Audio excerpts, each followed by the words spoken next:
तो विचार करना चाहिए। वो कहवे नहीं कि कालिया करने धोलिया बैठी रंग तो नहीं आए पर लखन तो जरूर आए। और संग्रह दोष, लेकिन संग्रह दोष जिन्हें चढ़ गयो नहीं वो जीवन में कभी उतरने वाला नहीं है।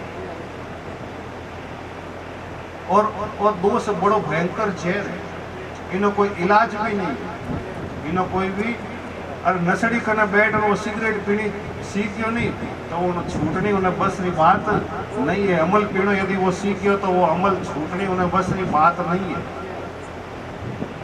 कोई तो भयंकर कुसंग्रह जहर है, इनो कोई इलाज नहीं है। अरे आपने सांप खा जाए नहीं तो सांप रे जहर रो इलाज कदाचित हो जावेला, लेकिन कुसंग रूपी जहर यदि आपने जीवन में आई गए तो उन्हें कदे भी इलाज है ही नहीं, कटे ही नहीं है उन्हें इलाज। इन वास्ते अपने किनो संग करना चाहिए, महापुरुषारो संग करना चाहिए, जो ज्ञानी जन है, जो बुद्धिजन है उनारा संग करना चाहिए। जो अपनो बड़ा बुजुर्ग है, जो अनुभवी है, जो जीवन रा कई पड़ाव दे दिया है, कई जीवन में अच्छा अच्छा अनुभव प्राप्त करिया है, उनार कने बैठना चाहिए। उनारो जीवन रो जो अनुभव है अपने जीवन में उतारना चाहिए और उनर अनुभव रे अनुसार अपने चालना चाहिए, तो अपने जीवन में कभी कष्ट नहीं आवे। जो महापुरुषों ने बताया रास्ते माते चाले उनर जीवन में कभी कष्ट नहीं आया। अरे आप तो सेणसा परिवार हो, आप ऊपर तो भगवान कृष्ण की असीम अनुकंपा है। स्वयं आप कुल रे मायने भगवान प्रकट हो गया तो आप कई चीज आप ऊपर कोई कमी है कि कोई कमी नहीं है। आप ऊपर तो खूब कृपा है और बरस भी नहीं है।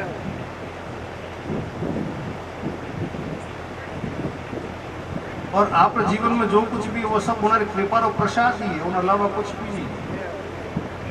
आज जो भी आपका वैभव है, व्यापार है, धन संपत्ति है, मकान बंगला गाड़ी है, जो कुछ भी है ना, ये सब उन भगवान की कृपा रे अपना कुछ भी नहीं हो, सिर्फ वो भगवान की कृपा रो फल है। और भगवान यदि वह कृपा बंद कर देनी तो सब खत्म हो जाए। भगवान यदि आपने कृपा वापस ले ली तो ये सब खत्म हो जाए। इन वास्ते अपन का जो कुछ भी संपत्ति है वो सब भगवान की कृपा है। कि तो यदि आप अनुभव करता रहो जीवन में कभी अभिमान नहीं आए। और जिन्हें जीवन में अभिमान बिल्कुल भी नहीं है उन्हें जीवन में समझ लो कि साक्षात परमात्मा रो वास।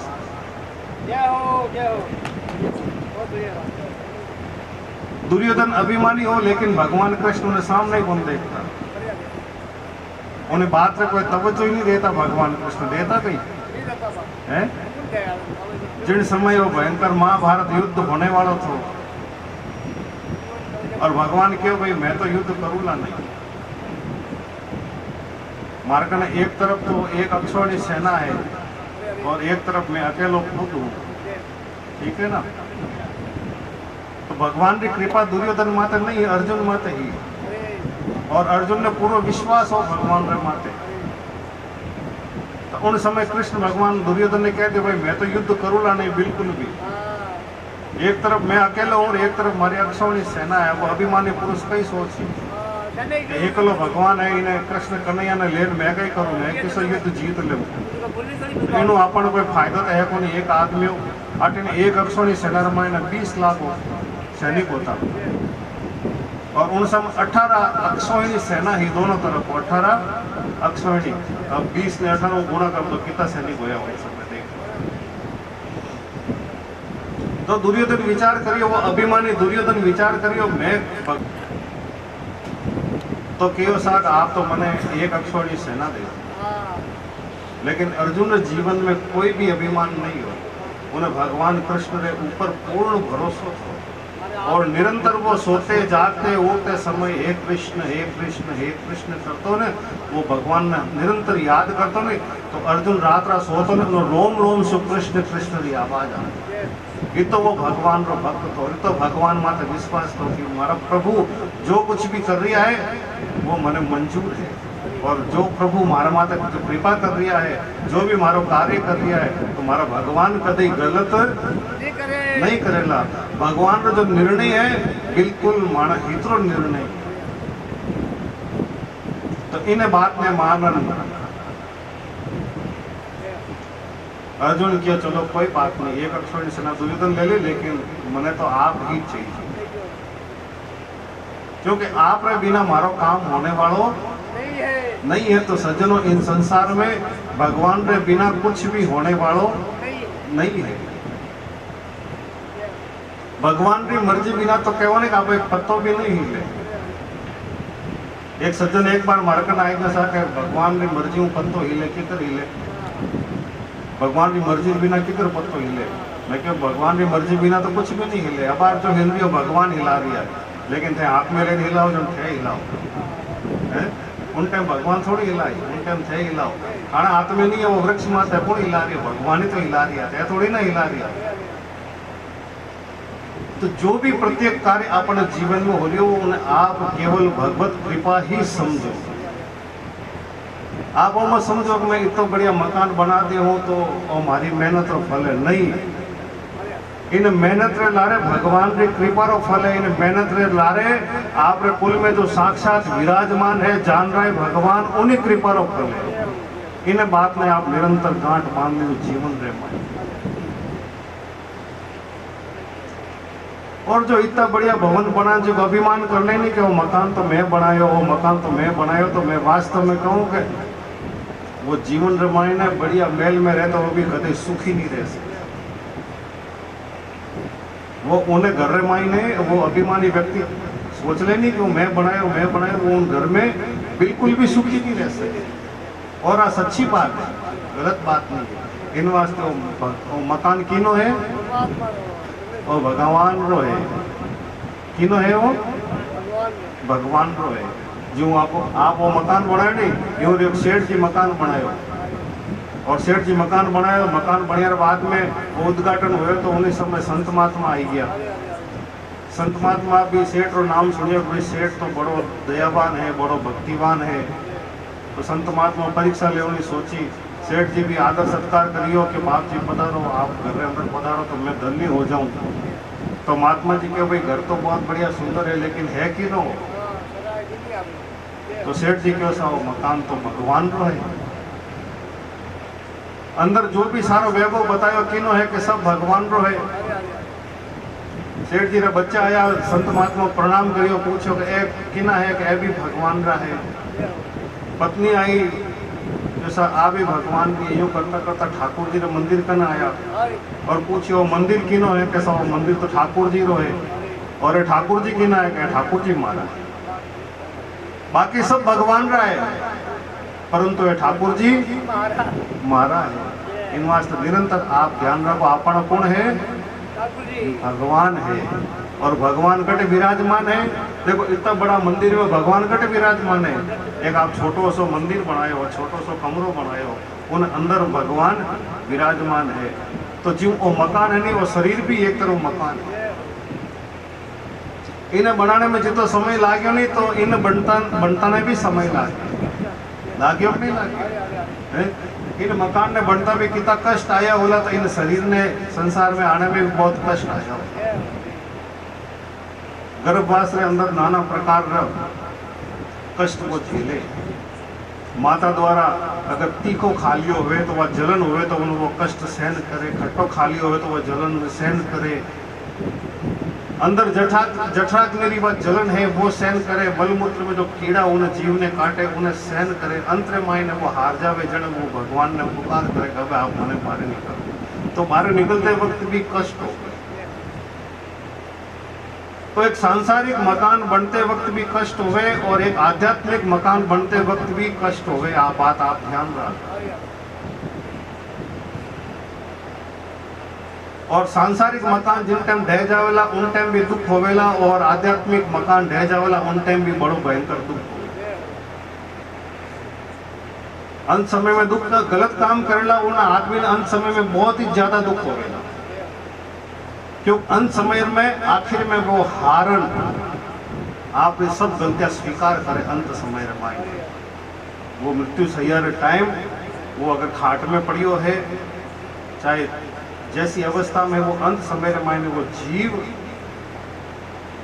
आप जितना भी कर्म करिया है ना, वे सब उन अंत समय में याद आते, और याद आते वक्त वो कहीं रोवे, बड़ो दुखी हो जावे, फिर भी भगवान ने याद नहीं करता। और अंत समय में यदि वो सारो प्रायश्चित कर और वे पाप कर्म भी अगर भगवान ने सुपुर्द कर दे सच्चे मन से, तो भी भगवान उन्हें कल्याण कर दे।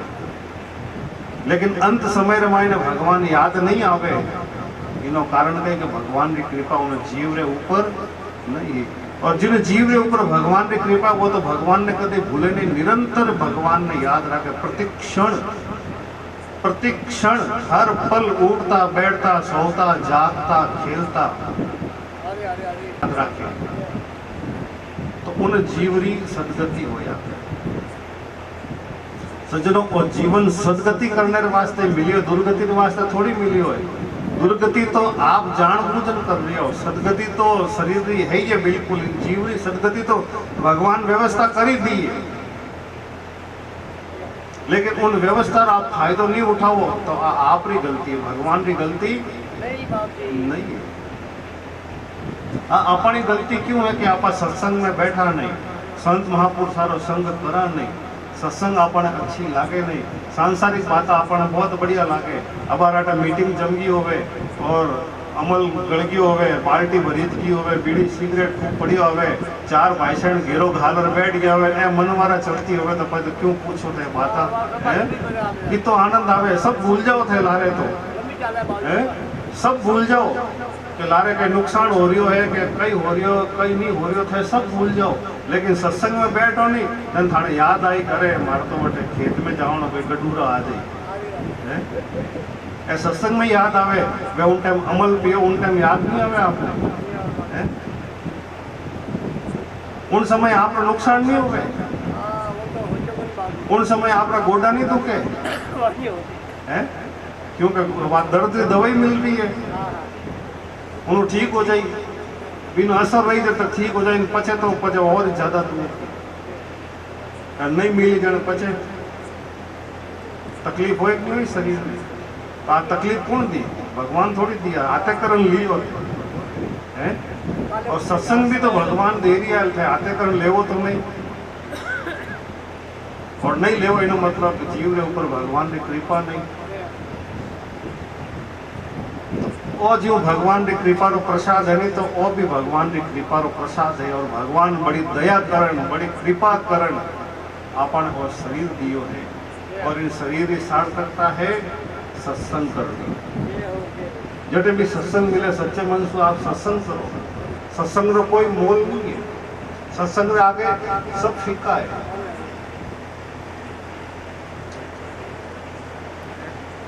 लंका में हनुमान जी ने विभीषण जी के साथ थोड़ी देर सत्संग हुई, और विभीषण जी उन्हीं टाइम कह दिए हो गए, हनुमान जी तात स्वर्ग अपवर्ग सुख दरिय तुला एक अंग तोलनता ही सकल मिली जो सुख लव सत्संग।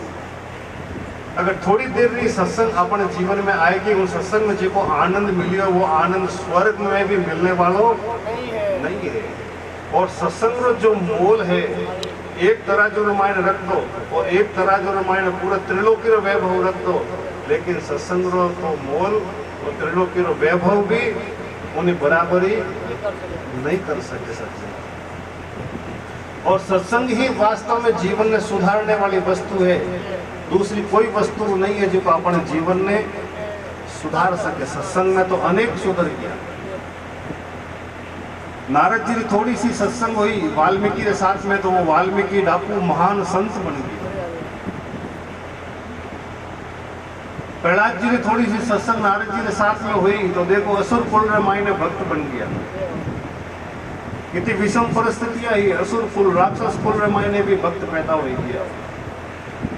थोड़ी सी सत्संग ध्रुव जी के साथ में हुई, 6 महीना रामायण भगवान ने प्राप्त कर लिया। थोड़ी सी सत्संग पार्वती के साथ में हुई, तो पार्वती भगवान शंकर ने प्राप्त कर लिया।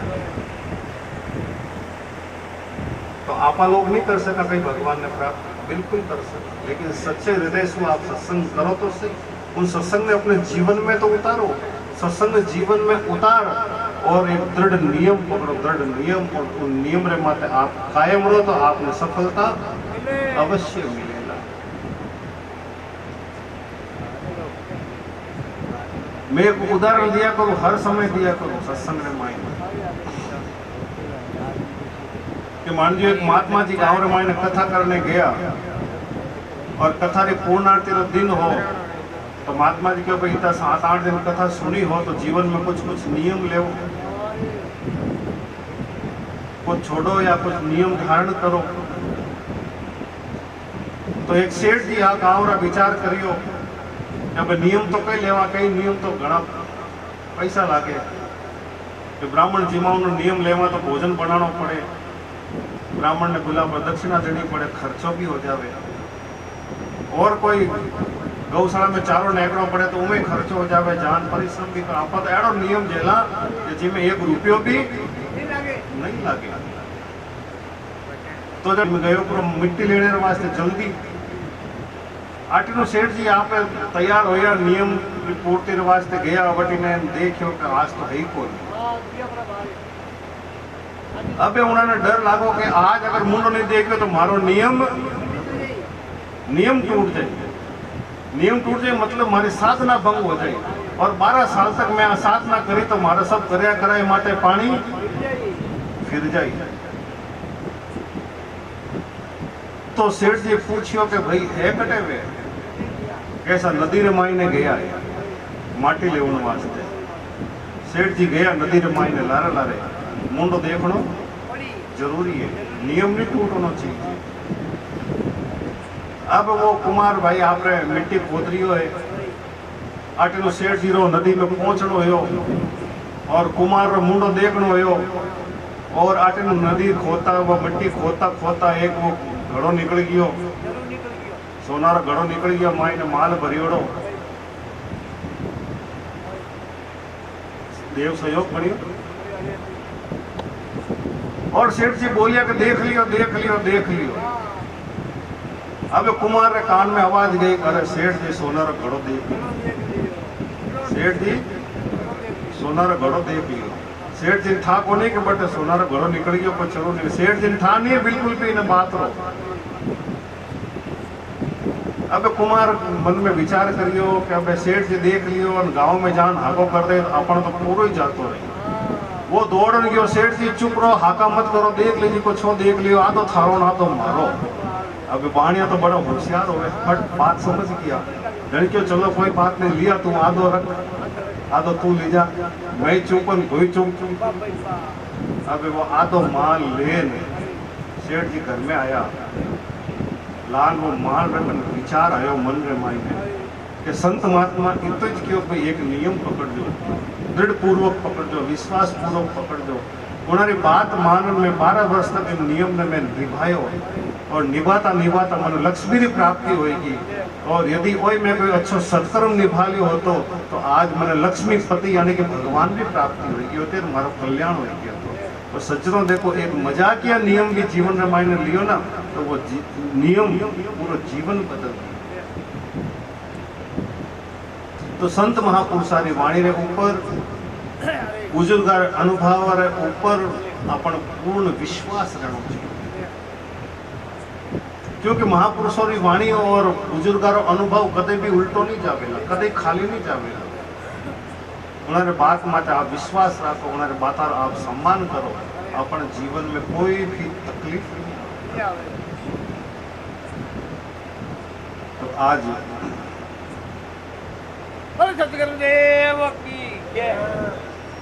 बाबूलाल जी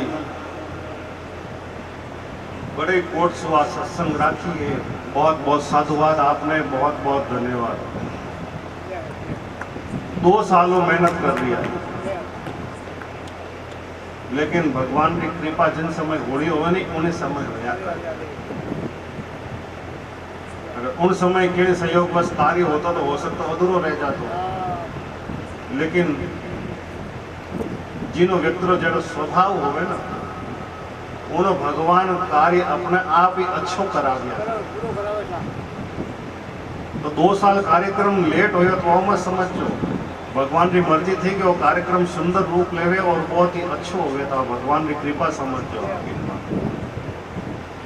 और भगवान की इच्छा थी कि हमारो भक्त है और बड़ा ही सेवा भावी है, बहुत ही निर्मल किनारो स्वभाव है, खाली बाबूलाल जी ने दोनों भाई आए, बहुत निर्मल स्वभाव है, यानी कि भगवान ने पूर्ण कृपा एना ऊपर है और आ भगवान ने पूर्ण कृपा एना जीवन रे मायने निरंतर बनी रहे।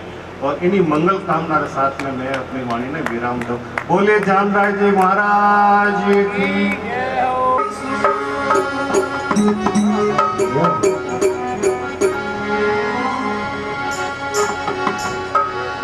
हनुमत तेरी नाक से तो पूजे लंका को,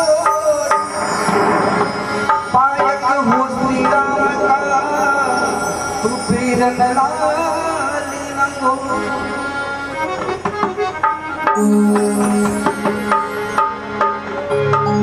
अरे लाली लंगोटो वाला, अरे हाथ में गोटो गोटो, अरे लाली लंगोटो वाला, अरे हाथ में गोटो, अरे थारी जय हो पवन कुमार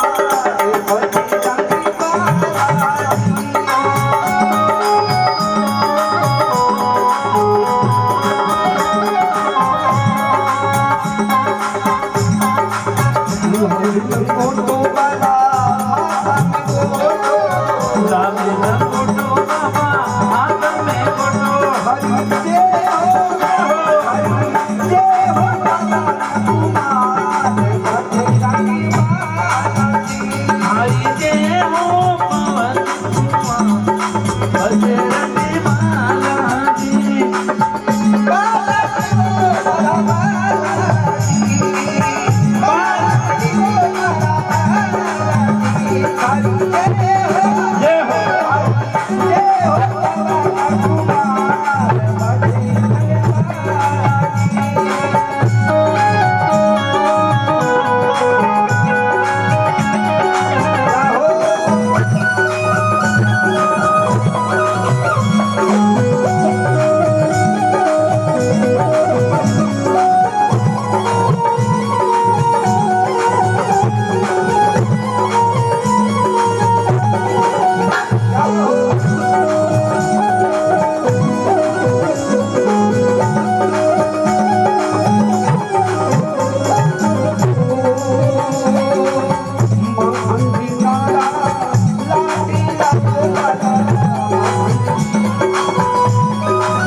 रामचंद्र भगवान के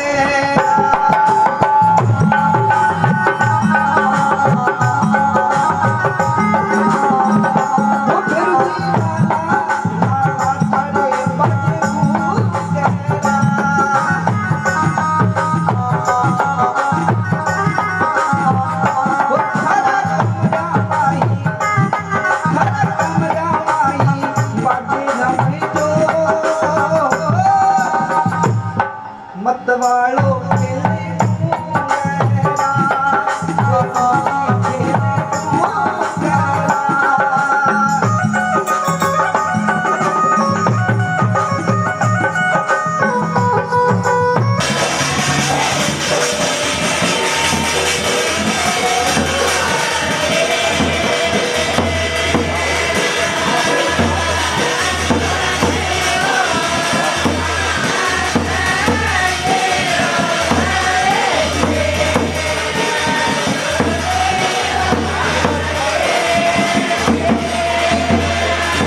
ये जोत के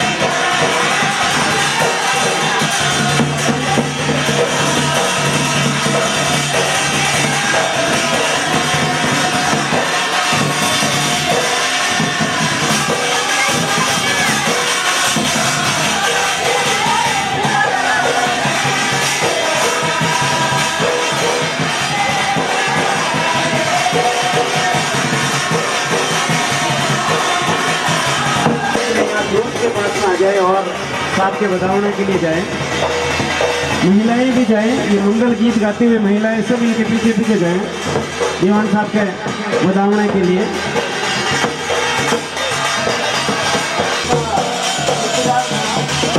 वो घड़ी हमारे